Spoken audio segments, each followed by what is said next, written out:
Welcome to Mahamax. This is Devishri. Kishkindhapuri movie review. Kishkindha అనేది వాల్మీకి రామాయణంలో 4వ ఘట్టంలో ప్రస్తావించబడిన ఊరు.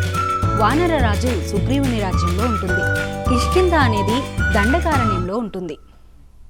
అందులో వానరులు నివాసం ఉంటారు అని చెప్తుంటారు. గతంలో కిష్కింధకాండ అనే ఒక సినిమా కూడా వచ్చింది. వానరులు ఏం చేస్తారో ఊహించడం కష్టం.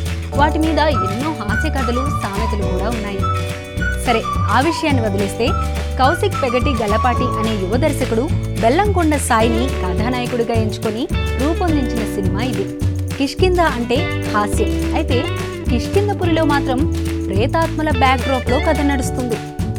ఈ సినిమాలో కథాపరంగా కథానాయకుడి పేరు రాఘవ్, కథానాయిక పేరు మైథిలి. వీరిద్దరూ ప్రేమికులు. వీరిద్దరి వ్యాపకం ఘోస్ట్ వాకింగ్ చేస్తుంటారు.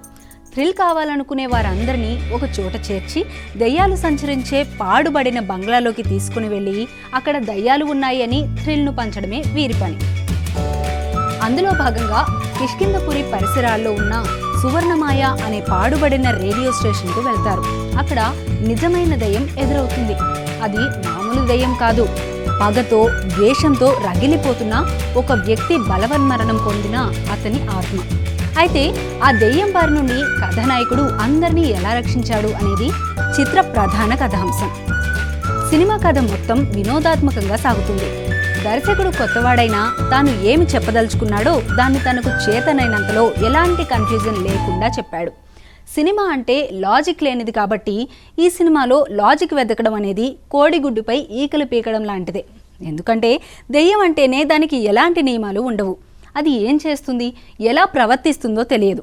కాబట్టి సినిమాలో లాజిక్స్ ఉండవు. దర్శకుడు హీరో ఒడ్డు పొడవును నమ్ముకోకుండా కథకు అనుగుణంగా హీరోను వాడుకున్నాడు. అనవసరమైన విషయాలు కథలో జోడించకుండా కథ డిమాండ్ను బట్టి హీరోతో 2 చోట్ల ఫైట్స్ చేయించాడు. ఆ ఫైట్లు కథకు అవసరమే కాబట్టి ఎబ్బెట్టుగా అనిపించదు. సినిమా ప్రారంభంలో వచ్చే పాట మాత్రం కాస్త బోర్ కొట్టిస్తుంది. ఆ పాట లేకున్నా కూడా బాగుంటుంది. బెల్లంకొండ సాయి శ్రీనివాస్, అనుపమ పరమేశ్వరన్ జోడీ బాగుంది. పాత్రకు తగ్గ నటనను ప్రదర్శించారు. సాంకేతికంగా వస్తే చిన్మయ్ సలాస్కర్ డిఓపి ఆకట్టుకునే విధంగా ఉంది. మంచి పనితనం కనపరిచాడు. సంగీత దర్శకుడు చేతన్ భరద్వాజ్ హారర్ సినిమాకు కావాల్సిన బ్యాక్గ్రౌండ్ స్కోర్ ఇవ్వడంలో సఫలీకృతుడయ్యాడనే చెప్పాలి.